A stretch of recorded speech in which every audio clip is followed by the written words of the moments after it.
Very good friends. మళ్ళా ఈరోజే మిమ్మల్ని కలవడం చాలా ఆనందంగా ఉంది. చెప్పడానికి చాలా ఉంది మీకు. సో మనం ఈ 1 గంట సమయం ఏదైతే మనకి ఉందో ఇప్పుడు ఆ సమయాన్ని కూడా చక్కగా సద్వినియోగపరుచుకుందాము. పొద్దున కొన్ని చక్కని విషయాల గురించి మాట్లాడుకున్నాం, ధ్యాన శాస్త్రం గురించి. ఇప్పుడు ఇంకొక టాపిక్తో మనం స్టార్ట్ చేసుకుందాం. ఈ టాపిక్ ఏంటంటే ప్రతి ఒక్కళ్ళకి ఉపయోగపడే టాపిక్. ప్రతి విద్యార్థికి, ప్రతి పేరెంట్కి, ప్రతి ధ్యాన విద్యార్థికి, ప్రతి భూలోకవాసికి ఉపయోగపడేది. ఎందుకంటే విద్యార్థి ఫేస్ చేస్తున్న ప్రాబ్లమ్స్ అందరూ ఫేస్ చేస్తుంటారు, కామన్ ప్రాబ్లమ్స్ ఇవన్నీ కూడా. కాబట్టి common problems faced by student. ఒక విద్యార్థి ఏ సమస్యలను ఎదుర్కోవాల్సి వస్తుంది, దానికి పరిష్కార మార్గాలు, ఆధ్యాత్మికంగా ధ్యానపరంగా పరిష్కార మార్గాలు, ఇది మన టాపిక్ ఈరోజు. మనమంతా కూడా ఒక responsible citizens of India, of the world. ఈ ప్రపంచంలో అందరికీ కూడా ఈ యొక్క జ్ఞానాన్ని మనం పంచిపెట్టగలగాలి. ఫస్ట్ మనం దీని గురించి క్షుణ్ణంగా తెలుసుకుని మనకు తెలిసినంత వరకు అందరికీ తెలియచెప్పాలి. సో పొద్దున మనం మాట్లాడుకున్నాం, కొత్త విద్యా సంస్థల్ని మనం స్థాపించుకోవాలి, విద్యా సంస్థలు. దానిలో అది ఒట్టి ప్రాపంచిక విద్యలు, మటీరియల్ సైన్సెసే కాకుండా, ప్రాపంచిక విద్యలే కాకుండా మనం ఆధ్యాత్మిక విద్యను కూడా బోధించాలి. ఆ యొక్క ఎడ్యుకేషనల్ ఇన్స్టిట్యూషన్స్లో, ప్రతి పాఠశాలలోనూ, కాలేజీలోనూ, యూనివర్సిటీలోనూ ఈ యొక్క ధ్యానము, ఈ ఆధ్యాత్మిక శాస్త్రాన్ని గురించి ఒక సబ్జెక్టు దానిలో మనం పొందుపరచాలి. సో ఈ ధ్యాన విద్యార్థి, ఈ ధ్యాన మహాచక్రంలో జరుపుకుంటున్నటువంటి ఈ ప్రోగ్రామ్స్లో చక్కగా మనం దీన్ని ఒక విప్లవాత్మకంగా ముందరకు తీసుకుని వెళ్ళవచ్చు. సో ఫ్రెండ్స్, ఇప్పుడు మీకు నేను కొన్ని స్లైడ్స్ ద్వారా వివరిస్తాను మీకు.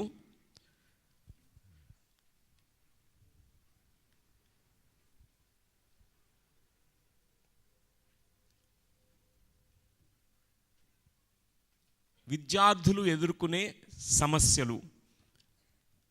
సమస్యలు లేనివారు ఉంటారండి? భూమండలంలో ఎవరికైనా సమస్యలు లేకుండా ఉంటారా? ఎవరైనా ఉన్నారా? చేతులు ఎత్తండి. ఎవరినైనా చూసారా అట్లాంటి వ్యక్తిని, సమస్యలు లేకుండా ఉండేవాళ్ళని? సమస్యలు అనేవి ఉంటాయి, కానీ సమస్యల్ని ఎదుర్కొనే ఆ శక్తిని, ఆ యొక్క జ్ఞానాన్ని మేల్కొల్పుకున్న వారు ధన్యులు. వారే ధ్యానులు, వారే ఆత్మజ్ఞానులు. ఒక పిల్లి పాలు తాగేటప్పుడు కళ్ళు మూసుకుంటుందంట. కళ్ళు తెరుచుకుంటే పాలు తాగలేదు, అది భయమేస్తుంటుంది దానికి. మనం ఈ సమస్యలు వస్తున్నాయని కళ్ళు మూసుకుంటే కాదు, సమస్యల్ని ఎదుర్కోగలగాలి. ప్రతి సమస్యకి ఒక పరిష్కారం ఉంటుంది, సొల్యూషన్ ఉంటుంది. సో ఫ్రెండ్స్, మొట్టమొదటిగా ప్రతి స్టూడెంట్కి వచ్చే ప్రాబ్లమ్స్ ఏంటంటే కామన్ ప్రాబ్లం, కాన్సన్ట్రేషన్ ప్రాబ్లమ్స్, ఏకాగ్రత, వారిని దృష్టిని కేంద్రీకరించుకోకపోవడం. అది ప్రతి ఒక్కరికి వస్తుంది, విద్యార్థులకే కాదు. ఇప్పటికీ మనకు కూడా ఉంది. మన మనసు పరిభ్రమిస్తుంటుంది, ఎక్కడికెక్కడికో వెళ్తుంది, అదుపు ఉండదు దానికి. దాన్ని ఎంత కట్టివేయాలని మనం ట్రై చేస్తే అంత విధంగా మనల్ని బలీయంగా మరి దానిలోకి పరిభ్రమణలోకి తీసుకువెళ్తుంటుంది. కాన్సన్ట్రేషన్ ఉండదు, దేని మీద ఏకాగ్రత మనం చేయలేకపోతున్నాం. మనం చేసే పనుల్లో కానీ, చిన్న చిన్న పనులు కూడా, దోశలు వేస్తుంటాం, ఇంట్లో దోశలు వేస్తుంటాం పిండితో, మాడగొట్టేస్తూ ఉంటాం. కాన్సన్ట్రేషన్ లేదు, ఫోకస్ లేదు అక్కడ. మనం చేసే పని మీద శ్రద్ధ లేదు, మన మైండ్ ఎక్కడో ఆలోచన చేస్తుంది. కానీ ధ్యానం చేసేవారికి ఆ ఫోకస్ నేచర్ అనేది వస్తుంది, దృష్టిని కేంద్రీకరించడం అనేది కలుగుతుంది. ఏ పని చేస్తారో దానిలో కంప్లీట్గా నిమగ్నమయ్యే ఆ యొక్క శక్తి సామర్థ్యాలు వాళ్ళకి లభిస్తాయి. సో నేను ధ్యానంలోకి వచ్చిన తర్వాత నాకు పొందినటువంటి గొప్ప బెనిఫిట్ ఏంటంటే, మెడిటేషన్ ద్వారా కాన్సన్ట్రేషన్, ఫోకస్. అంతవరకు కాన్సన్ట్రేషన్ ఉండేది కాదు. 10 సార్లు చదివేవాడిని పుస్తకాన్ని, కానీ ఇప్పుడు ఒక్కసారి చదివితే చాలు. అది ప్రతి ఒక్కళ్ళు, ప్రతి ధ్యాని యొక్క అనుభవం అది.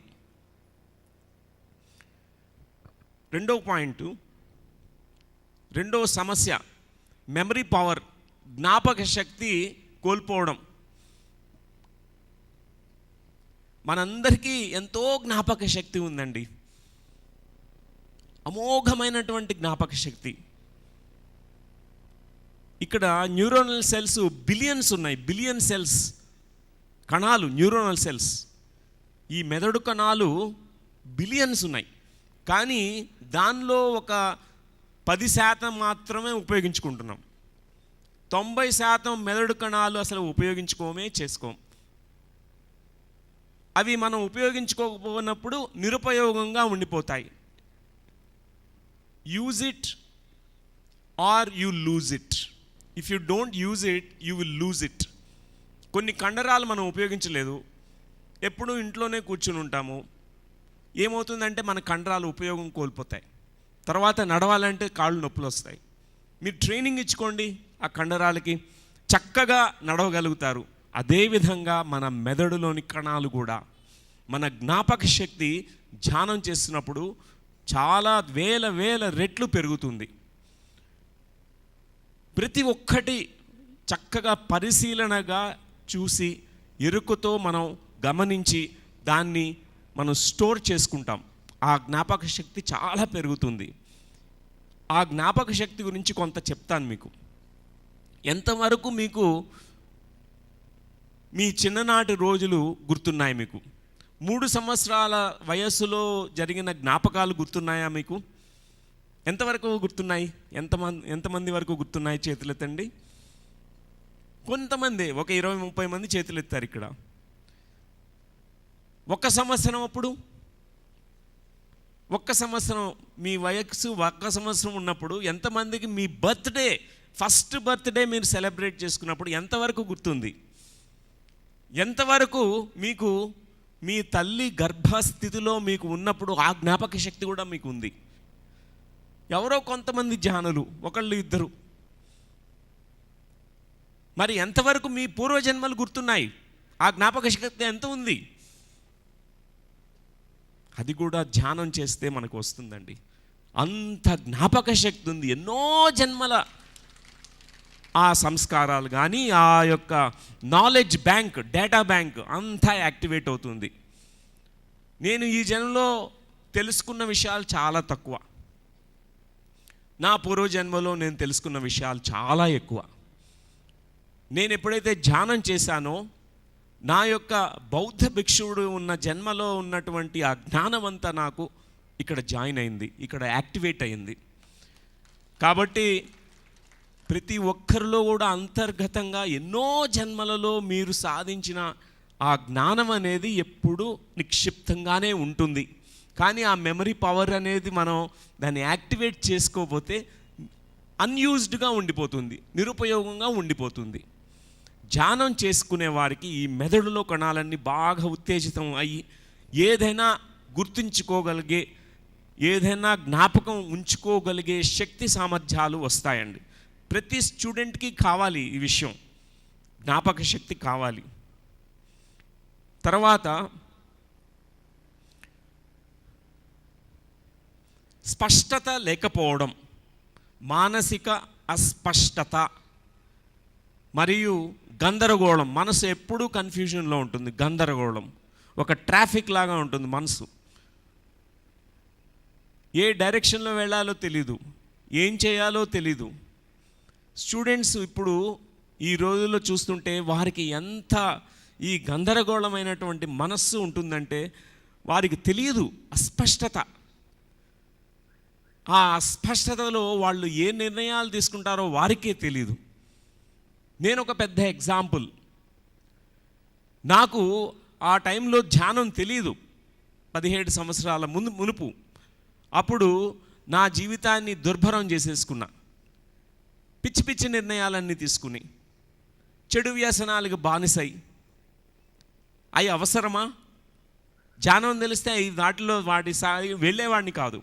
అంతవరకు భయంకరమైనటువంటి నాన్ వెజిటేరియన్, నేను మాంసభక్షణ చేసేవాడిని. తెలియదు నాకు. ధ్యానంలోకి వచ్చిన తర్వాత నా శరీరమే నాకు అన్నీ నేర్పించింది, ధ్యానమే నాకు అన్నీ నేర్పించింది. మాంస భక్షణ వదిలేశాను. ఆ రోజు నుంచి అసహ్యం వేసేది, అది తింటున్నప్పుడు వామిటింగ్ వచ్చేది. తర్వాత ఈ చెడు వ్యసనాలు ఏమున్నాయో అన్నీ వెళ్ళిపోయాయి. నా జీవితంలో ఎంతో స్పష్టత నాకు కలిగింది. నేనేం చేయాలి, ఏ నిర్ణయం నా తీసుకున్నప్పుడు దానికి మళ్ళా కాంట్రడిక్టరీ నిర్ణయాలు ఏం లేవు, కాంట్రడిక్టరీ థాట్స్ ఏమీ వచ్చేవి కాదు. సంకల్పాలే ఉంటాయి, వికల్పాలు ఉండవు. మనస్సుకి ఆ స్పష్టత అనేది కావాలండి.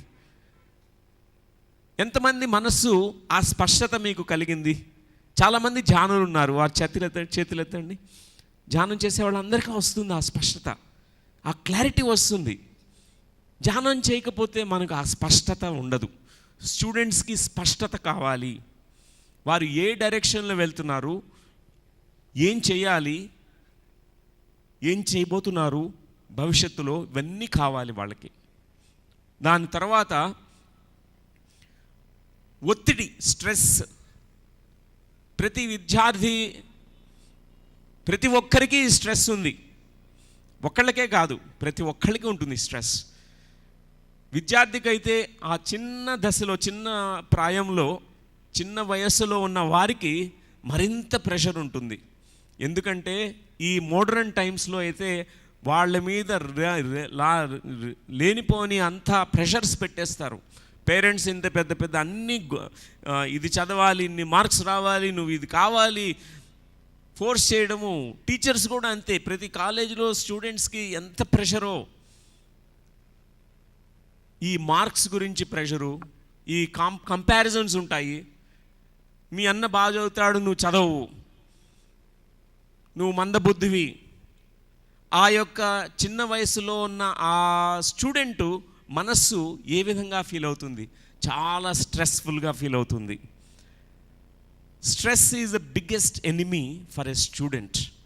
ఆ స్ట్రెస్లో వాళ్ళు నిర్వీర్యులైపోతారు. వాళ్ళు ఏం చేయాలో వాళ్ళకి తెలియదు. వాళ్ళ శక్తిని కోల్పోయే శక్తి విహీనులుగా ఉంటారు. ఎప్పుడైతే ధ్యానం నేర్చుకుంటారో ఆ స్ట్రెస్ నుంచి వాళ్ళు బయటపడగలుగుతారు.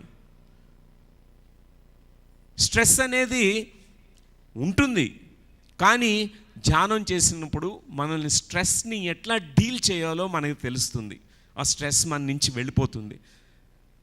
ఒక స్టూడెంట్కి ఫస్ట్ బయట నుంచి ఎన్నో ప్రభావితాలు ఉంటాయి, ఎన్నో ఇన్ఫ్లుయెన్సెస్ ఉంటాయి. ప్రతి ఒక్కళ్ళ మాటలు, చేష్టలు, బిహేవియర్స్, ఇవన్నీ కూడా వాళ్ళ మీద ఉండే కొన్ని ప్రెషర్స్, ఇవన్నీ కూడా వాళ్ళలో స్ట్రెస్ క్రియేట్ చేస్తుంది. అదే కాకుండా తర్వాత మానసికమైనటువంటి ఒక ఒత్తిడికి లోనవుతారు. ప్రతి స్టూడెంట్లో కూడా ఈ మధ్యన వింటుంటాం ఎక్కువ, స్టూడెంట్స్ సూసైడ్ చేసుకోవడం, ఆత్మహత్యలకు పాల్పడడం. మార్కులు రాలేదని, కాంపిటేటివ్ ఎగ్జామ్స్లో వాళ్ళు సీట్ రాలేదని, రెండో అటెంప్ట్లో కూడా ఫెయిల్ అయ్యా అని చెప్పేసి ఫియర్ ఆఫ్ ఫెయిల్యూర్ వచ్చేస్తుంది, సూసైడ్ అటెంప్ట్ చేస్తున్నారు. సో ఏ స్టూడెంట్ అయితే ధ్యానం చేస్తారో వారికి failures are not failures. Stress is no more stress. They face the stress they transform the stress. ఆ స్ట్రెస్ని చక్కగా డీల్ చేసి దాన్ని బయటకు పంపించివేయగలుగుతారు. చక్కగా లైఫ్ని, జీవితాన్ని ఎంతో మధురంగా స్వీకరించి, ఆస్వాదించి, ఆనందంగా డాన్స్ చేయగలుగుతారు. ప్రతి స్టూడెంటు వాళ్ళలో ఎంతో యువశక్తి ఉంది. ఆ శక్తిని వాళ్ళు ట్యాప్ చేయగలుగుతారు. పొద్దున ఒక స్పీకర్ ఇక్కడ చెప్పారు, ప్రతి ఒక్కళ్ళలో ఒక వివేకానందుడు ఉన్నాడు. 1000 మంది వివేకానందులు చాలు ప్రపంచాన్నే కంప్లీట్గా మార్చివేయగలరు. సో ప్రతి ఒక్కళ్ళలో కూడా ఒక గొప్ప యువశక్తి ఉంది. ప్రతి స్టూడెంట్లో కూడా, ప్రతి ఒక్కళ్ళలో కూడా. పర్టికులర్గా ఆ ఏజ్లో, ఆ యువ స్థితిలో, ఆ యువస్కులుగా ఉన్నప్పుడు, అప్పుడు మనలో ఉండే ఆ శక్తి కరెక్ట్ డైరెక్షన్లో మనం పెట్టినప్పుడు మనం గ్రేట్ హైట్స్ మనం రీచ్ కాగలుగుతాం. చిన్నప్పుడే ధ్యానం నేర్పిస్తే ఎన్ని ఉపయోగాలు, లేకపోతే మనం ఎంతో కోల్పోయిన వాళ్ళం అవుతాం. ఆ ఆదిశంకరాచార్యుల వారు 8 సంవత్సరాలకే ఎన్లైటెండ్ మాస్టర్ అయిపోయారు, ఆత్మజ్ఞానం, బ్రహ్మజ్ఞానం పొందేశారు. ధ్రువుడు, ప్రహ్లాదుడు, ఇట్లాంటి గొప్ప గొప్ప ఎగ్జాంపుల్స్ మనం ఎన్నో చెప్పుకోవచ్చు. ఆ పాసిబిలిటీ మనందరికీ ఉంది. మన తల్లిదండ్రులు ఫస్ట్ ధ్యానం నేర్చుకుని, ప్రతి తల్లి తండ్రి కూడా వారి పిల్లలకి నేర్పించాలి. ఫస్ట్ ధ్యానం నేర్పించేసేయాలి చిన్నప్పుడే. దాని తర్వాత వాళ్ళు స్కూల్లోకి వెళితే స్కూల్లో కూడా ధ్యానమే. స్కూల్లో ఆ ఫిజిక్స్ టీచర్ లేకపోతే ఆ మ్యాథమెటిక్స్ టీచర్ క్లాస్ బిగిన్ చేసే ముందర ధ్యానం చేసి క్లాస్ బిగిన్ చేయాలి. ఎంత చక్కగా అబ్జర్వ్ చేసుకుంటారంటే స్టూడెంట్స్, వాళ్ళ మెదడులోకి అన్నీ వెళ్ళిపోతాయి. ఫోకస్గా ఉంటారు, స్ట్రెస్ ఉండదు.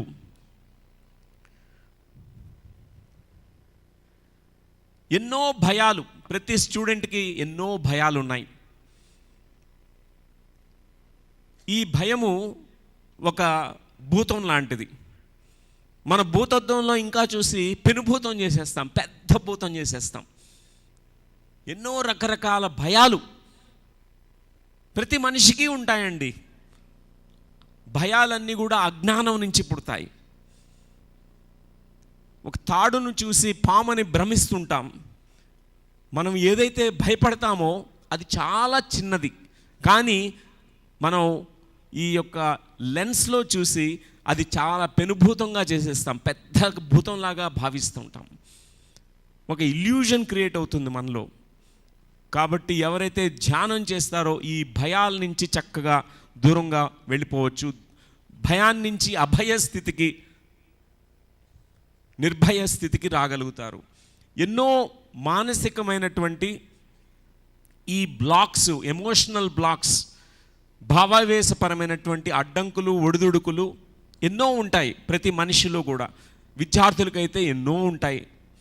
సో ఈరోజు ఈ యొక్క మెంటల్ అండ్ ఎమోషనల్ బ్లాక్స్ గురించి తెలుసుకుని దాన్ని ఓవర్కమ్ చేయడం ఎలా, దాని గురించి కూడా మనం మాట్లాడుకుందాం. సో మనలో ఎన్నో భావావేశాలు ఉంటాయి. ఏ ఏ భావావేశాలు వస్తాయండి మనకి? ఎన్నో పాజిటివ్ ఎమోషన్స్, ఆనందం, సంతోషం, ప్రేమ, స్నేహభావం, కరుణ, క్షమించే గుణం, ఇవన్నీ పాజిటివ్ భావావేశాలు. ఎన్నో నెగటివ్ కూడా ఉంటాయి. కొన్ని నెగటివ్ భావావేశాల్లో దుఃఖం అనేది ఒకటి ఉందండి.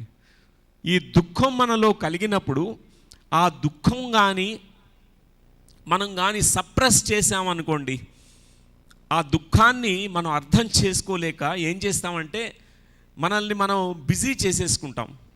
షాప్స్కి వెళ్ళి వస్తువులను కొనేస్తుంటాం, లేకపోతే విపరీతమైన తిండి తినేస్తారండి. దుఃఖం కలిగినప్పుడల్లా వాళ్ళు బాగా ఎక్కువ భోజనం చేసేస్తారు. ప్రపంచంలో ఎక్కువ మంది చనిపోయేది ఎక్కువ ఆహారం తిని చనిపోతున్నారు, కానీ తక్కువ ఆహారంతో ఎవరు చావట్లేదు. అది మనం గుర్తుపెట్టుకోవాలి. Obesity is the leading cause of death, leading cause of main illnesses. Cholesterol నుంచి అన్ని ప్రాబ్లమ్స్ అతి తిండి తినడం వలన. కాబట్టి ఈ దుఃఖం ఏం చేస్తుందంటే మనలో మనం కుంగిపోయేట్లు చేసి ఒక దైన్యమైనటువంటి స్థితిలోకి వెళ్ళిపోయేట్లు క్రానిక్గా ఉందనుకోండి దుఃఖం, చిన్నప్పటి నుంచి దుఃఖమే దుఃఖం, దుఃఖమే దుఃఖం. కానీ ఆ దుఃఖం నుంచి ఎలా బయటపడాలో మనకు ఒక్కసారి మనం ఒక ఆలోచన చేసి ధ్యానం చేస్తే ఆ దుఃఖరాహిత్య స్థితిని మనం పొందగలుగుతాము. సో ఎంతమందికి దుఃఖం చిన్నప్పటి నుంచి ఉందండి? Very good, very good. I like your honesty, very good. అందరికీ ఉంటుంది, కానీ ఆ దుఃఖరాహిత్య స్థితి వైపు మనం వెళ్ళడానికి ప్రయత్నం చేయాలి, ధ్యానం చేయాలి. ఎందుకు దుఃఖం ఉంది, మూల కారణం ఏంటో మనం తెలుసుకుని ఆ మూలాన్ని నుంచి దాన్ని సమూహంగా మనం తీసేసేయాలి మన నుంచి. రెండవ పాయింట్, కోపం. అది ఒక రేజ్గా మారిపోతుంది. చిన్న చిన్న చిరుకోపాలు అయితే ఓకే, చిరుకోపం అంటే చిన్న కోపం, ఇరిటేషన్ వచ్చేసి కోపపడుతుంటాం. మన దైనందిక జీవితంలో రోజు జరుగుతుంటాయి. కానీ ఈ కోపాన్ని మనం లోపల అణగదొక్కేసి ఒక్కరోజు మహాకోపంలాగా విజృంభణ చేస్తుంటుంది. అప్పుడే నష్టం అంతా జరిగేది. మామూలుగా నిశ్శబ్దంగా ఉండేవాళ్ళు చాలా డేంజరస్ ఫెలోస్ అని చెప్తుంటారు. ఎందుకు? వాళ్ళు అణగదొక్కేస్తారన్నమాట వాళ్ళ కోపాన్ని. ఒక్కసారిగా ఒక ఏ విధమైనటువంటి ఈ వల్కనో వస్తుందో, ఆ వల్కనో బస్ట్ అయినప్పుడు ఎట్లా వస్తుందో ఆ విధంగా కోపంతో ఒక్కరోజు బయటకు వచ్చేస్తుంది. వాళ్ళు ఇంట్లో ఫర్నిచర్ని ధ్వంసం చేస్తారు, అందరినీ తిట్టేస్తూ ఉంటారు, అన్నీ నాశనపూర్వకమైనటువంటి అన్నీ చేసేస్తుంటారు. ఈ కోపం ఎంత అరిష్టమో. ఈ కోపానికి కూడా మనకి సొల్యూషన్, స్టూడెంట్స్ కూడా ఎక్కువ ప్రాబ్లమ్స్ ఫేస్ చేస్తుంటారు. ఈ కోపం, ఇంటి వాళ్ళ మీద కోపం, స్కూల్ మీద కోపం, అన్నిటి మీద కోపం, వాళ్ళ మీదే కోపం. ఏం చేయాలో తెలియదు, కోపం ఎట్లా డీల్ చేయాలో తెలియదు. ధ్యానం ధ్యానం ధ్యానం ధ్యానం చేస్తే చక్కగా ఈ కోపం ఎందుకు వచ్చింది, దాని మూలం ఏంటి, ఆ కోపాన్ని ఏ విధంగా ప్రశాంతతగా మార్చుకోవచ్చు అని తెలుసుకుంటామండి. మూడవది ఈర్ష్య, అసూయలు. ఈర్ష్య మనకి ఒక్కోసారి వస్తుంటుంది, కానీ అది అసూయగా మారకూడదు. కానీ ఎప్పుడైతే మనం సప్రెస్ చేస్తామో ఈ ఈర్ష్య అసూయగా మారుతుంది. జెలసీ, ఆ జెలసీలో మనం చాలా ప్లాట్స్ వేసి అదర్స్ని, మిగతా వ్యక్తుల్ని నాశనం చేయడానికి మన యొక్క శక్తిని వినియోగిస్తాం. ఇది కూడా కామన్ అండి, ప్రతి హ్యూమన్ బీయింగ్లో ఒక పర్సంటేజ్ ఉంటుంది. కానీ ధ్యానం చేసే వాళ్ళకి ఈ ఈర్ష్య ద్వేషాల నుంచి, ఈ రాగద్వేషాల నుంచి బయటపడతారు వాళ్ళు. దాని నెక్స్ట్ భయం. భయం అనేది ఇందాక మాట్లాడుకున్నాము, ఎన్నో రకరకాల భయాలండి.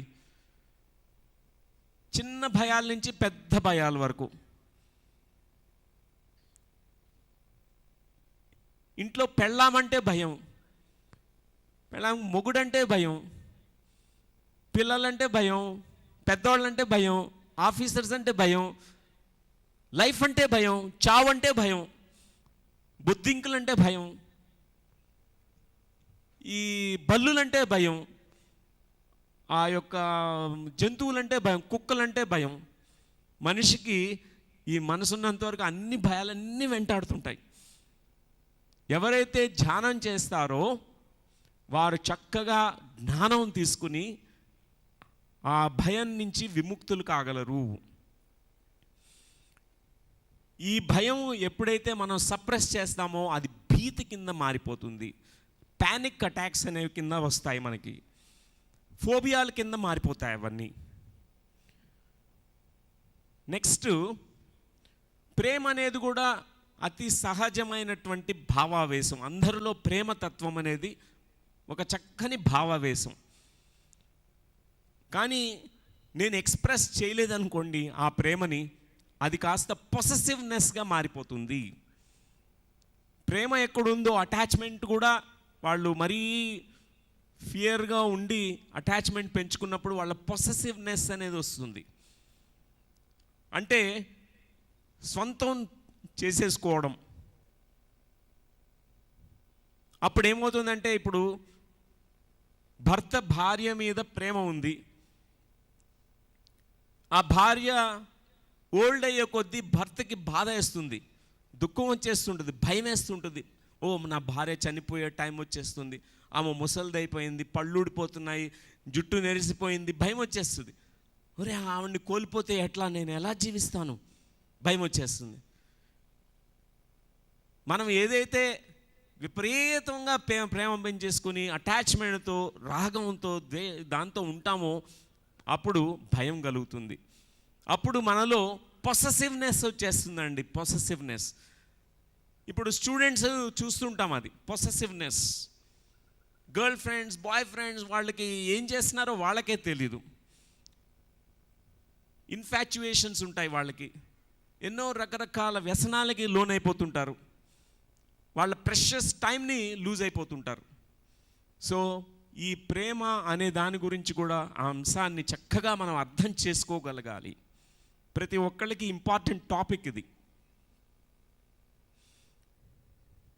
ఇప్పుడు మీకు 7 భయాల గురించి చెప్తాను, మీరు కూడా గుర్తించవచ్చు. ఈ 7 భయాలు ప్రతి మనిషిలోనూ ఉంటాయి, ప్రతి విద్యార్థిలోనూ కూడా ఉంటాయి. మొదటి భయం, డ్రాగన్ అనేది ఒక చైనీస్ మిథికల్ క్రియేచర్. డ్రాగన్స్ తెలుసు కదండి, నోట్లోంచి ఈ విధమైనటువంటి నిప్పు రవ్వల్ని చువ్వుతూ ఈ విధంగా ఉంటే ఒక జంతువు. ఈ డ్రాగన్ అంటే అందరికీ భయమే, కానీ ఎవరైతే దాన్ని ఫేస్ చేస్తారో ఆ భయాన్ని నుంచి వాళ్ళు బయటపడగలుగుతారు. ధ్యానం అనే ఆ చక్కని అగ్నిలో ఈ యొక్క భయాన్ని దహనం చేయొచ్చు. సో మొదటి భయం ఏంటంటే ఆత్మ న్యూనతా భావం, ఇన్ఫీరియారిటీ కాంప్లెక్షన్. అంటే సామర్థ్యం చాలదేమోనని భయపడుతూ ఉండడం, నేను చాలా తక్కువ వాణ్ణి, హీనము, నేను చెయ్యలేను, చేసే సామర్థ్యం లేదు, నాకు శక్తి లేదు, తనల్ని తాను తక్కువగా అంచనా వేసుకుంటుంటారు వారు. ఎందుకంటే ఆత్మ న్యూనతా భావము, lack of self confidence, lack of self worth, lack of self esteem. ఎప్పుడు వారు నేను పనికిరాని వాణ్ణి అన్న స్వాభిప్రాయంతో ఉండడం, తనను తానే కించపరుచుకునే తత్వం. మీకు ఎవరైనా ఏమన్నా మీకు చక్కని కాంప్లిమెంట్స్ ఇచ్చారనుకోండి, బా మీరు చాలా చక్కగా చేశారు ఈ పని అంటే, నేను చేయలేదులేండి, అదంతా అందరూ హెల్ప్ చేస్తే చేశాము. మీరు ఆ కాంప్లిమెంట్స్ని చక్కగా స్వీకరించుకునే ఆ గుణం ఉండదన్నమాట. ఎందుకు? ఆత్మ న్యూనత భావము. ఎందుకంటే మనలో ఒక భయం అనేది ఏర్పడింది. ఆ భయం అనేది ఏంటంటే నేను శక్తి విహీనుణ్ణి, నేను ఏమీ చేయలేను, నేను ఒక ఫెయిల్యూర్ని. ఇందువల్ల ఆత్మవిశ్వాసం సన్నగిల్లిపోతుంది. ఎప్పుడు క్షమాపణలు చెప్తుంటారు వాళ్ళు, ప్రతిదానికి ఐఎమ్ సారీ. ప్రతి చిన్నదానికి వాళ్ళు సారీ చెప్పాల్సిన అవసరం కూడా లేదు, కానీ అక్కడ సారీలు చెప్తుంటారు. ఓ సారీ సార్, మీకేమన్నా ఇబ్బంది కలిగించానేమో మేడం, సారీ మేడం. ప్రతిదానికి సారీలు. ఎంతమందికి ఉందండి ఇది?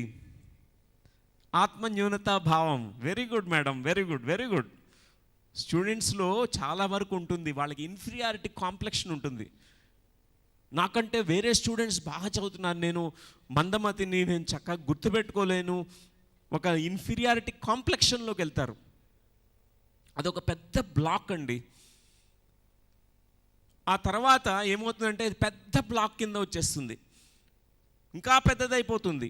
లైఫ్లో ఒక మెట్టు వాళ్ళు ఎక్కేటప్పుడు వాళ్ళు ఎక్కలేరు, భయపడుతుంటారు. ప్రతి మెట్టు ఎక్కేటప్పుడల్లా ఇది జరుగుతుందో జరగదో, నేను ఫెయిల్ అయిపోతానేమో, ఆ విధమైనటువంటి భావావేశాలు వాళ్ళు కలుగుతుంటాయి. ధ్యానం చేసినప్పుడు మన ఆత్మశక్తిని గురించి మనం తెలుసుకుంటాం. మనలో ఆత్మవిశ్వాసం, ఆత్మస్థైర్యం కలుగుతుంది. ప్రతి ధ్యానికి ఆ అనుభవం వస్తుంది. ప్రతి ధ్యాని ఆ మనస్సు, చిత్తము చక్కగా శూన్య స్థితిలో ఉంచినప్పుడు వారిలో కలిగే చక్కని ఆత్మానుభవం వలన ఈ ఆత్మస్థైర్యం, ఆత్మవిశ్వాసం వాళ్ళకు వస్తుంది. వాళ్ళలో ఉన్న శక్తి సామర్థ్యాలు వాళ్ళు గుర్తించగలుగుతారు. రెండవది దురహంకారం, అంటే యారోగెన్స్. ఎప్పుడు ఒకళ్ళు నన్ను తీర్పు చెప్తున్నారు, న్యాయ నిర్ణయం చేస్తున్నారు, తన గురించి వారు జడ్జ్ చేస్తున్నారు అనే ఒక భావన, భయం ఉంటుంది వాళ్ళకి. అంటే దీనివల్ల ఏమవుతుందంటే వాళ్ళు వేరే వాళ్ళకి ఒక ముసుగులాగా పైన వేసేసుకుని, పొరలు కప్పేసుకుని బయటికి నవ్వుతూ కనిపిస్తుంటారు, కానీ లోపల ఎంతో దుఃఖం, ఎంతో భయం, లోపలంతా పాల్పిటేషన్స్ ఉంటుంటాయి, గుండె దడ ఉంటుంది లోపల. కానీ బయటకు మాత్రం నేను ధీరుణ్ణి అని ఒక వారియర్ లాగా బయటకి చూపిస్తుంటారు. ఇది దురహంకారం. తన అనుభూతి పొందుతున్న పిరికితనాన్ని లేదా తక్కువ ఆత్మ గౌరవ భావాన్ని కప్పిపెట్టుకోవడం కోసం వాళ్ళు ఒక పొరల్ని ఏర్పరచుకుంటారు, ముసుగుని ఏర్పరచుకుంటారు. లేని అతి విలువలు ఆపాదించుకోవడం లేదా లేని గొప్పతనాన్ని, దర్పాన్ని ప్రదర్శిస్తూ ఉండడం దురహంకారం. మనం ఫస్ట్ది ఆత్మన్యూనతా భావం అనేది ఇన్ఫీరియారిటీ కాంప్లెక్షన్ అయితే, ఇది సుపీరియారిటీ కాంప్లెక్షన్. ఈ రెండూ మనకు అక్కర్లేదు. ఎప్పుడు ఒకళ్ళు వాళ్ళ గురించి గొప్పలు చెప్పుకుంటూనే ఉంటారు, వినేవాళ్ళు ఉండాలి. రోజు వాళ్ళ గురించి వేరే వాళ్ళు పొగుడుతూ ఉండాలి, వాడే చెప్పుకుంటూ ఉంటాడు తన గురించి గొప్పలు. మనం ఎవరికంటే ఎవరు గొప్పవాళ్ళు కాదు, ఎవరికంటే ఎవరు తక్కువ వాళ్ళు కూడా కాదు. ధ్యానంలో మనం ధ్యానం నేర్పించేది మనమంతా ఒక్కటే, అందరూ సమానమే, అందరూ ఆత్మ పదార్థాలమే, అందరూ దేవుళ్ళమే. అది తెలుసుకోవాలి. అప్పుడు ఈ దురహంకారం ఉండదండి. ప్రతి స్టూడెంట్లో కూడా ఒక టైంలో ఈ అహంకారం వచ్చేస్తుంది, దురహంకారం, నేనే సుపీరియర్. అదొక డౌన్ఫాల్ అన్నమాట ఆ తర్వాత. మరి మూడవ భయం ఏంటంటే ఆత్మ విధ్వంసము, సెల్ఫ్ డిస్ట్రక్షన్. అంటే జీవించాలంటే, జీవితానికి ఏ విలువ లేదన్నా ఆ జీవించాలంటే భయము. జీవితానికి విలువ లేదు, జీవించాలంటే భయం. దానితో ఆ భయం వలన వారు ఆత్మ విధ్వంసానికి పూనుకుంటారు. ఎట్లా అంటే ఈ తాగుబోతులుగా తయారవడం, మాదక ద్రవ్యాలను వినియోగించడం ఇప్పుడు స్టూడెంట్ పాపులేషన్లో ఎక్కువ ఉందండి. హైదరాబాదు, సికింద్రాబాద్ ఏరియాలో అయితే too much students, young children, వాళ్ళంతా మాదక ద్రవ్యాలు, ఆ స్మోకింగ్, టొబాకో, ఇట్లాంటివన్నీ వ్యసనాలకి బానిసలవుతున్నారు. ఎందుకంటే వాళ్ళకి ఈ లైఫ్ అంటే ఏంటో తెలీదు. Life is not worth living. ఈ జీవితాన్ని నేను సరిగ్గా జీవించలేను, జీవితానికి ఏం అర్థం లేదు, మీనింగ్లెస్. వాళ్ళు ఈ అర్థమే కోల్పోతారు. దానితో వారికి జీవితాన్ని నుంచి దూరంగా వెళ్ళిపోవడానికి ప్రయత్నం చేస్తారు. సో జీవితానికి ఏ విలువ లేదన్న భావంతో శారీరకంగా అయినా మానసికంగా అయినా ఆత్మహింస చేసుకునేందుకు తనను తాను ప్రేరేపించుకుంటూ ఉండడం అనేది చేస్తుంటారు. ఒక్కొక్కసారి వారు చాలా యాక్సిడెంట్స్ చేసేస్తుంటారు. బైకుల్లో స్పీడ్గా వెళ్ళిపోయి కొట్టేసుకోవడము. ఎంతమంది అంటే టీనేజర్స్ డ్రైవింగ్లో చేస్తూ drunk and driving cases, they hit vehicles, వాళ్ళంతా చనిపోవడం జరుగుతుంటుంది. ఇవన్నీ కూడా మనలో ఉన్నటువంటి సెల్ఫ్ డిస్ట్రక్టివ్ టెండెన్సీస్, ఆత్మ విధ్వంసమైనటువంటి ఆ ప్రేరేపితాలు. మనలో ఈ భయం అనేది ఒకటి ఉంది. మన జీవితం అనేది వాల్యూ లేదు, జీవితం అంటే భయము. వారు దాని నుంచి దూరంగా వెళ్ళిపోవడానికి ట్రై చేస్తున్నారు. ఎప్పుడైతే ధ్యానంలోకి వస్తామో ప్రతి ధ్యాని కూడా ఈ జీవితం మీద రెస్పెక్ట్, గౌరవం పెరుగుతుందండి. ఈ జీవితము, ఈ జన్మ ఒక గొప్ప బహుమానం మనకి. ఇది ఈ అవకాశాన్ని కోల్పోతే మనం గొప్ప గోల్డెన్ ఆపర్చునిటీ కోల్పోయినట్టే. ఎంతో వెయిటింగ్ లిస్ట్ ఉంటుంది అక్కడ మళ్ళీ పుట్టడానికి. మనం చనిపోయామనుకోండి, వెంటనే మనకి ఇంకొక జన్మ వెంటనే రాదు. దానికి ఒక ఇంటర్వ్యూ ఉంటుంది. ఆ ఇంటర్వ్యూలో పాస్ కావాలి. పెద్ద వెయిటింగ్ లిస్ట్. ఆల్రెడీ ఇక్కడ మన 8.5 billion population, world population already over population అయిపోయింది. ఇంకా ఎంతమంది పుడతారు ఇక్కడ? చాలా తక్కువ మందికే అవకాశం వస్తుంది. ఒక్కోసారి 1000 సంవత్సరాలు వెయిట్ చేయాలి. కాబట్టి ఎప్పుడు సెల్ఫ్ డిస్ట్రక్టివ్గా మనం బిహేవ్ చేయకూడదు. ధ్యానం మనకి నేర్పిస్తుంది. ఇది ఒక గిఫ్ట్. ఈ లైఫే ఒక గిఫ్ట్. దీన్ని చక్కగా మనం సద్వినియోగపరచుకోవాలి. టైం వేస్ట్ చేయకూడదు. చక్కగా మనం జీవించాలి, ఆనందంగా జీవించాలి. లోభిత్వము, ఇది 4వ భయం. అంటే దీనిలో ఏంటంటే ఉన్నది సరిపోదేమోనన్న భయం. ఇది నాకు సరిపోదు అనే భయం. అది చిన్నప్పటి నుంచి వచ్చేస్తుంది వాళ్ళలో. ఈ లోభిత్వం అనేది వచ్చేస్తుంది, గ్రీడ్ అనేది వచ్చేస్తుంది, అత్యాశ, దురాశ. చూడండి ఎంత దురాశో మనుషులకి, ఎంత ధనాన్ని కూడబెడుతుంటారో, బ్లాక్ మనీ. ప్రతి ఒక్కళ్ళు కూడా ఎందుకో తెలియదు, వాళ్ళకి కావాల్సింది ఎంతండి? రోజుకి ఇంత ముద్ద అన్నము, పడుకోవడానికి చిన్న బెడ్డు, వేసుకోవడానికి దుస్తులు, అంతకంటే కావాలా? కానీ ఇంతింత బంగారం కొనుక్కుంటారు, ఇన్నిన్ని బంగాళాలు కట్టించుకుంటారు, ఇంతింత ధనం పోగు పెట్టుకొని అది బ్యాంకుల్లో పెడుతుంటారు, స్విస్ బ్యాంకుల్లో. అది అంత అవసరమా? అది ఎక్కడి నుంచి పుడుతుంది? మనిషి యొక్క లోభత్వం నుంచి పుడుతుంది, భయాన్ని నుంచి పుడుతుంది. మనిషి భయం. ఆ డబ్బు ఏమన్నా తనకేమన్నా హెల్ప్ చేస్తుందంటే ఏ సహాయం చేయదు. ఆ డబ్బుని తీసుకుని వెళ్ళి మార్కెట్కి వెళ్ళి కొనుక్కోండి, 1 కిలో ఆనందం కొనుక్కోండి. ఇస్తుందా? ఆనందం ఇస్తారా వాళ్ళు ఎవరన్నా? ఏ మార్కెట్లో దొరకదండి ఆనందము, సంతోషము, ఆరోగ్యం వస్తుందా? డాక్టర్ మీ ప్రాణం చివరి రోజుల్లో మీ యొక్క బిలియన్ డాలర్స్ మీరు డబ్బులు ఇస్తారు డాక్టర్కి, నా ప్రాణాన్ని కాపాడండి, కొంచెం 10 సంవత్సరాలు ఎక్స్ట్రా నేను జీవించాలనుకున్నా అంటే ఒక్క క్షణం కూడా పొడిగించలేరు. అది గుర్తుపెట్టుకోవాలి. అలెగ్జాండర్ ది గ్రేట్ గారు ప్రపంచ దేశాలన్నించి జయించేశాడు. ఆయన గొప్ప సామ్రాట్టు.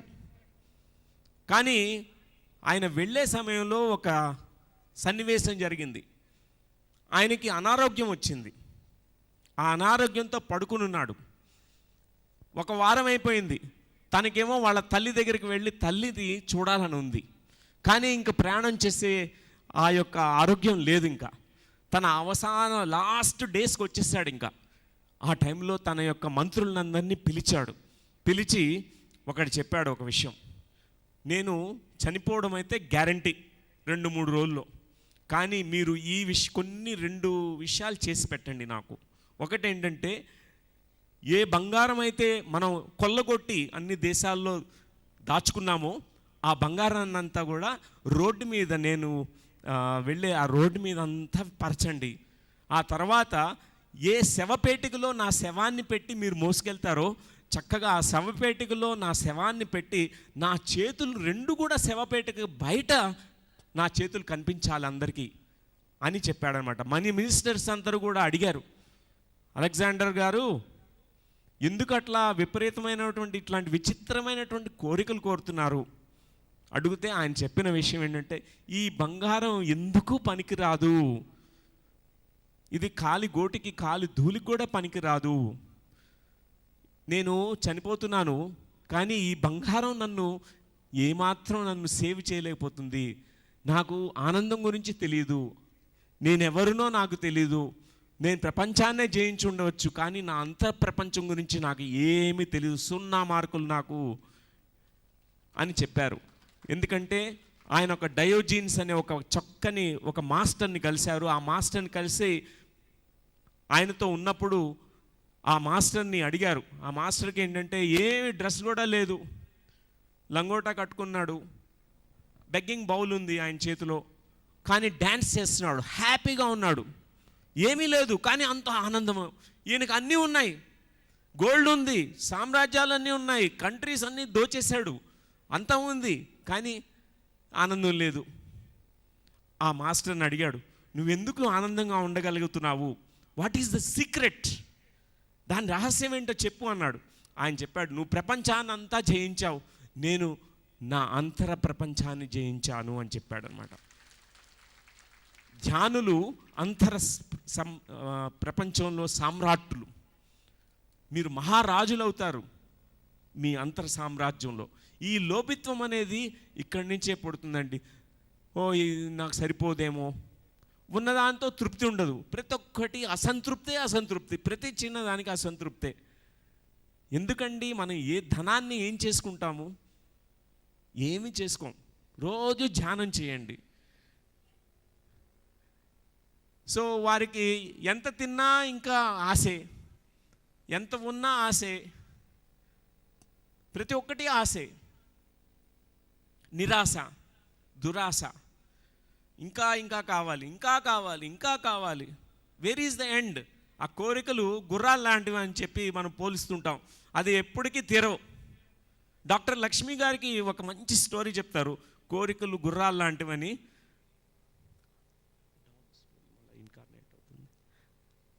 ఓకే, తర్వాత చెప్తారు మీకు. ఒక dog story, doctor Lakshmi favourite story అనమాట. సో మన కోరికలు ఎప్పుడు తీరవండి. మనలో ఈ ఆత్మ జ్ఞాని కావాలి అనే కోరిక తీవ్రంగా పెట్టుకోవాలి. అదే గొప్ప కోరిక. మనలో మటీరియల్ కంటెంట్మెంట్ ఉండాలి, స్పిరిచువల్ డిస్కంటెంట్మెంట్ అనేది ఉండాలి. ఆధ్యాత్మికతలో మీకు అసంతృప్తి ఎంతున్నా మంచిదే, ఆధ్యాత్మిక పరంగా మీరు అసంతృప్తితో జీవించండి. ఎందుకంటే నేను ఇంకా ఆత్మజ్ఞానంలో ఇంకా పైకి వెళ్ళాలని ఆ యొక్క అసంతృప్తి కరెక్ట్. కానీ మటీరియల్ ప్లేన్లో, అంటే ఈ భూమండలంలో ప్రాపంచిక సంబంధంగా ఇక్కడ తృప్తిగా జీవించింది, ఉన్నదాంతో తృప్తిగా జీవించాలి, లేని దానికి అది ఇది పరిగెత్తకూడదు. సో మరి ఇప్పుడు 5వ భయంలోకి వెళ్దాం. ఇదేంటంటే విక్టిమ్హుడ్, ఆశయం కోసం ప్రాణాలు అర్పించే తత్వం. ఇది చాలామందిలో ఉంటుంది. ఇదేంటంటే బలి పశువు అయిపోతాననే భయం. విక్టిమ్హుడ్ అంటాం, బలి పశువు. ప్రతి ఒక్కళ్ళకి నేను బలి పశువు అయిపోతున్నాను, నన్ను డోర్ మ్యాట్ సిండ్రోమ్ లాగా యూజ్ చేసుకుంటున్నారు, నా మీద అందరూ కూడా అభాండాలు వేసేస్తుంటారు, నేను చాయిస్ తీసుకోలేను, వాళ్ళే నాకు చూస్ చేస్తుంటారు. ఈ భావన చాలామంది వరకు ఉంటుంది. సో అనవసరంగా కష్టాలని కొని తెచ్చుకుంటుంటారు.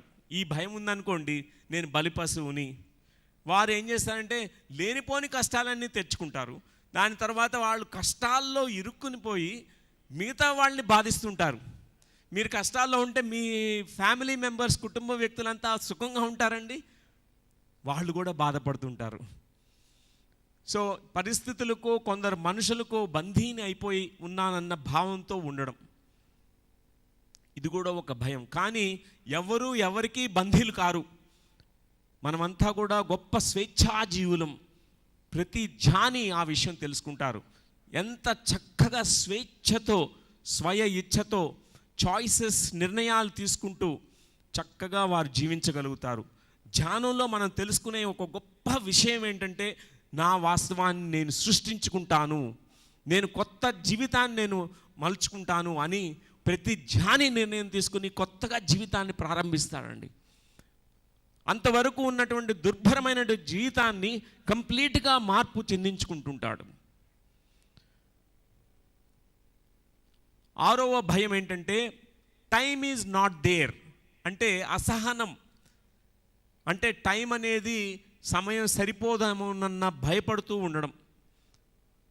స్టూడెంట్స్కి అయితే మరీ ఎక్కువ ఉంది ఈ భయం.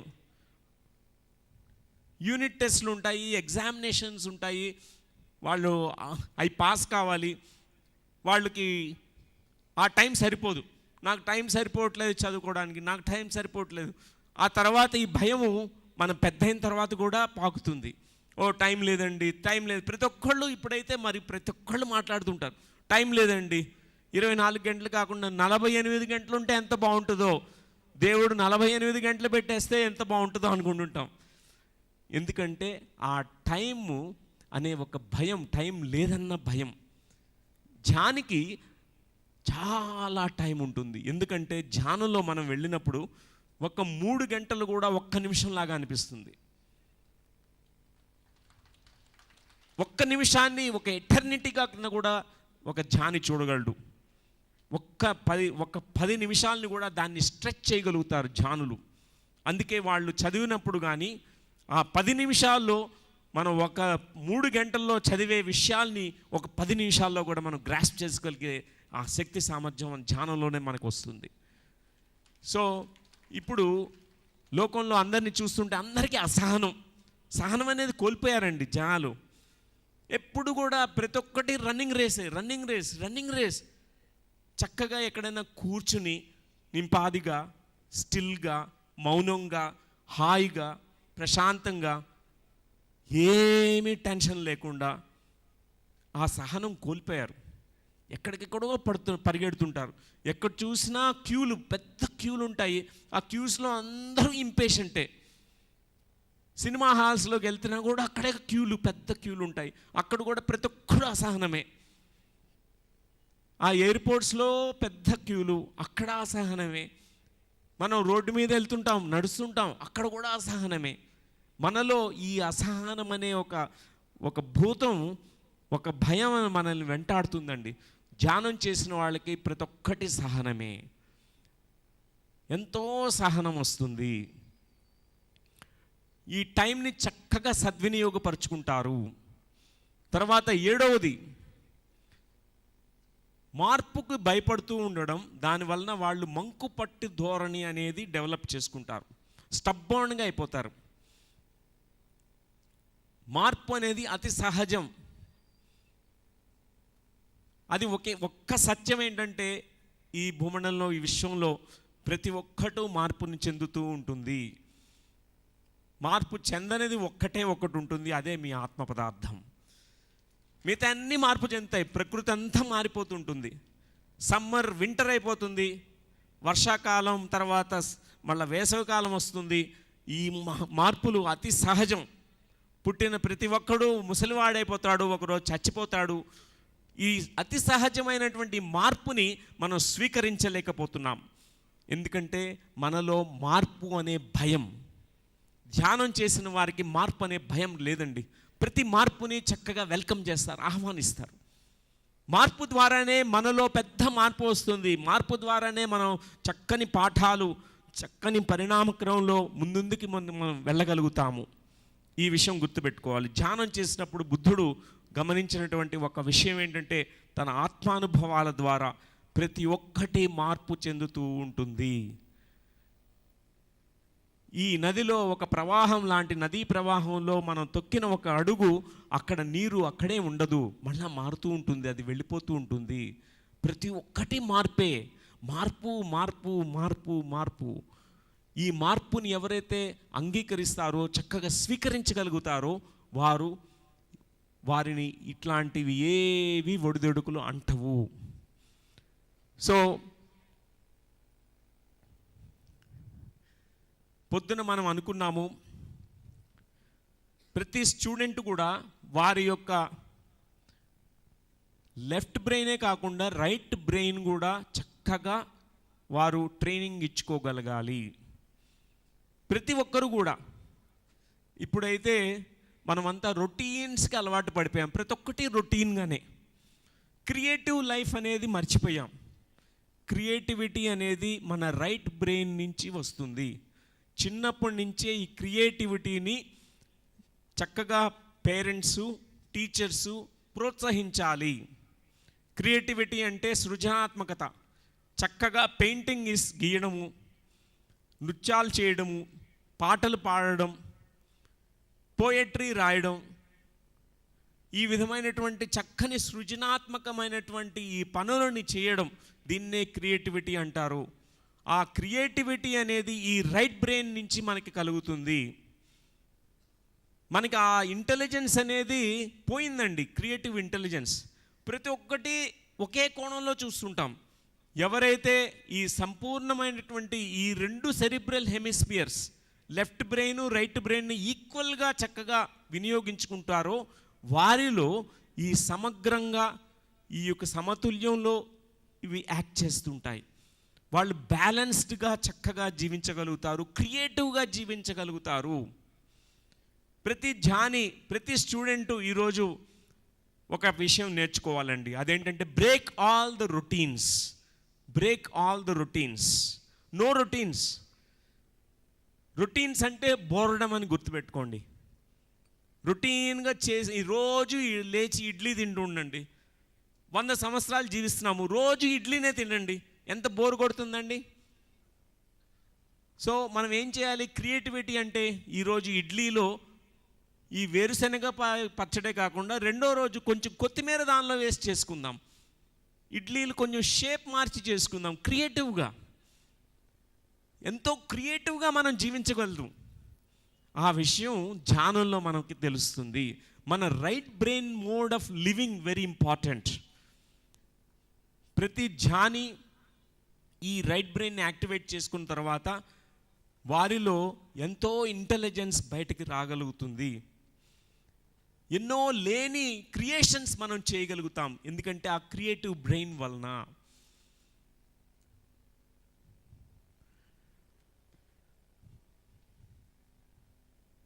మన ఎంతో చక్కని సబ్కాన్షియస్ మైండ్ అనే ఒక శక్తి మనలో ఉంది.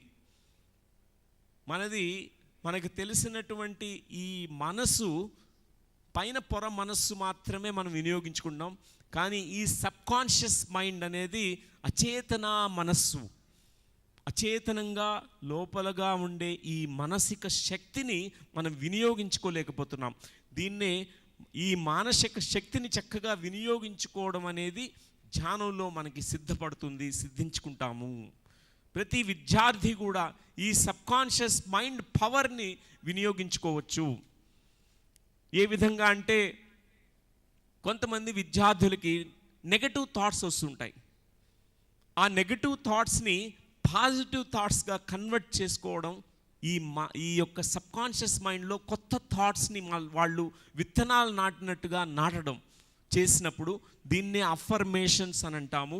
చేస్తే చక్కగా నెగటివ్ థాట్స్ వెళ్ళిపోతాయి. వాళ్ళలో ఉండే ఆ అమోఘమైనటువంటి సబ్కాన్షియస్ పవర్ని బయటకు తీసుకుని వస్తారు. సో మీరు రోజు ఒక విషయం చెప్పుకుంటున్నారనుకోండి, నేను నా జీవితంలో అన్నీ ఫెయిల్యూరే, రోజు ఇది రిపీట్ చేస్తే ఏమవుతుంది? ప్రతి ఒక్కటి ఫెయిల్ అవుతుంటాం. కానీ పవర్ ఆఫ్ సబ్కాన్షియస్ మైండ్ ఏంటంటే, మీరు కొత్త మెసేజ్ని, సందేశాన్ని మీ సబ్కాన్షియస్ మైండ్కి ఇచ్చి చూడండి. I succeed in life. Success is my natural ability and it is effortless. చాలా సునాయాసంగా సక్సెస్ని నేను స్వీకరిస్తున్నాను. యూనివర్స్ నాకు సక్సెస్ ఇస్తుంది, ఎన్నో సక్సెస్లు ఇస్తుంది అని మీ సబ్కాన్షియస్ మైండ్ మీరు చెప్పినప్పుడు అది ఏ విధంగా మీకు కోఆపరేట్ చేస్తుందో ఒక్కసారి చూడండి. Power of subconscious mind, power of thought. ప్రతి విద్యార్థి తెలుసుకోవాల్సిన విషయం వారి యొక్క సంకల్పాల యొక్క శక్తిని గురించి. ప్రతి సంకల్పము అద్భుతమైనటువంటి శక్తి. మీరు సంకల్పించింది ఏదైనా సరే సరిగ్గా సంకల్పిస్తే అది జరిగి తీరుతుంది.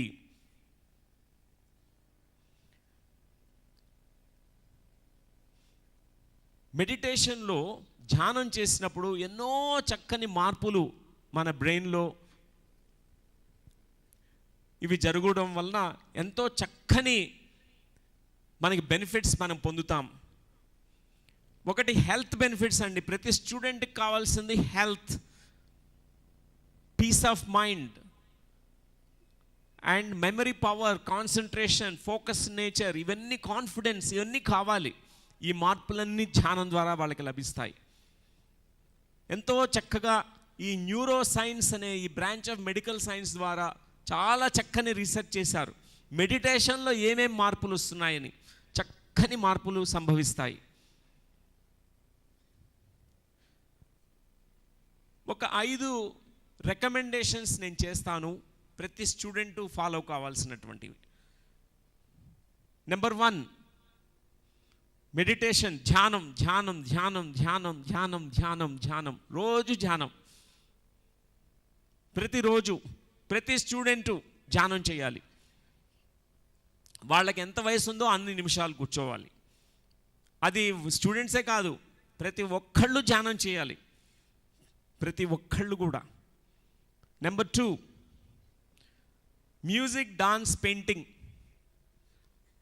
సంగీతము, నృత్యము, చిత్రలేఖనము, ఈ విధమైనటువంటి సృజనాత్మకమైనటువంటి ఆర్ట్స్లో మనం ఎప్పుడు నిమగ్నమై అయి ఉండడం ప్రతి స్టూడెంట్కి కావాలండి.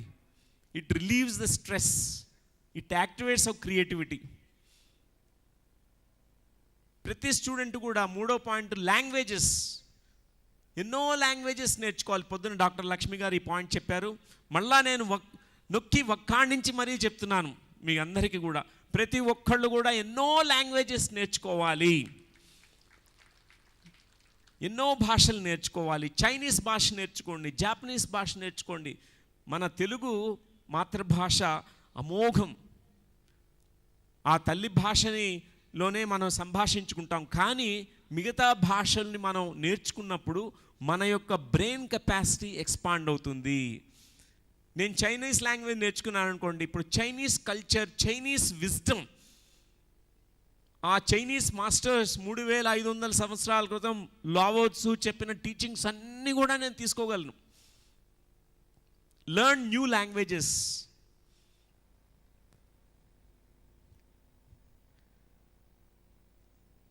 అన్ని సైన్సెస్ చదవాలి, మటీరియల్ సైన్సెస్, స్పిరిచువల్ సైన్సెస్ చదవాలండి, బాగా చదవాలి. కానీ అన్నిటికంటే గొప్ప చదువు స్పిరిచువల్ సైన్స్, ఆధ్యాత్మిక శాస్త్రం. దానికి ఫస్ట్ ప్రయారిటీ ఇవ్వాలి. ధ్యాన శాస్త్రము, ఆధ్యాత్మిక శాస్త్రము, ఆ తర్వాత మిగతా సైన్సెస్ అన్ని, computer sciences, mathematics, languages, physics, chemistry, botany, zoology, astrology, astronomy, ప్రతి ఒక్కటి అన్ని సైన్సెస్ మీరు చక్కగా నేర్చుకోగలరు. రష్యాలో ఒక స్కూల్ ఉందండి. ఆ స్కూల్లో 1 సంవత్సరంలో స్టూడెంట్స్ ఆల్మోస్ట్ 10 సంవత్సరాల్లో మనం నేర్చుకునే స్కూల్లో నేర్చుకునే విషయాలన్నీ 1 సంవత్సరంలో నేర్చుకుంటారు. అక్కడ 300 స్టూడెంట్స్ ఉంటారు ఒక స్కూల్లో. అది ఫారెస్ట్ స్కూల్ అంటారు, ఎందుకంటే ఫారెస్ట్ మధ్యలో ఉంటుంది ఆ స్కూల్. వాళ్ళంతా ఈ జ్ఞానం, ఈ యొక్క ఆధ్యాత్మిక సత్యాల్ని అంతా పెట్టుకుని ఈ స్కూల్ని ఏర్పాటు చేసుకున్నారు. అక్కడంతా ప్రెషర్ ఉండదు, మార్క్స్ ఉండవు. ప్రతి స్టూడెంటు వారు స్వతహాగా స్వీయ బాధ్యతని స్వీకరించి చక్కగా వాళ్ళే ప్రతి సబ్జెక్ట్ని స్టడీ చేస్తారు. లాంగ్వేజెస్, ఆర్ట్స్, డాన్సెస్ అండ్ గొప్ప సైంటిస్టులు వాళ్ళు. సో అది ఆ పాసిబిలిటీ మనందరికీ ఉంది. ప్రతి స్టూడెంట్ కూడా జీవితాన్ని చక్కగా జీవించాలి. Pro to life, yes to life, no to life ఎప్పుడు చెప్పొద్దండి, ఎస్ టు లైఫ్. ఇప్పుడు అందరం కూడా ఎస్ అందాం ఒక్కసారిగా, ఎస్ ఎస్. ఇంకొకసారి, మూడోసారి ఎస్. ఎస్ అంటే ఎంత ఎనర్జీ ఉందండి మనలో. ప్రతిదానికి మనం నో చెప్తుంటాం, ప్రతిదానికి no no no no no no అని చెప్పేస్తుంటాం, ప్రతిదాని నెగటివ్ ఆన్సర్స్ ఇస్తుంటాం. కానీ ఎస్, లైఫ్ అంటేనే ఎస్. జీవితాన్ని అద్భుతంగా జీవించాలి. మనం ఇక్కడ చక్కగా జీవించడానికి ఆ ఊర్ధ్వలోకాల నుంచి ఇక్కడికి వచ్చాం. మనం చక్కగా పార్టిసిపేట్ చేయాలి ఈ జీవితంలో. ఎంత మధురమో ఈ జీవితం, అద్భుతంగా జీవించాలి.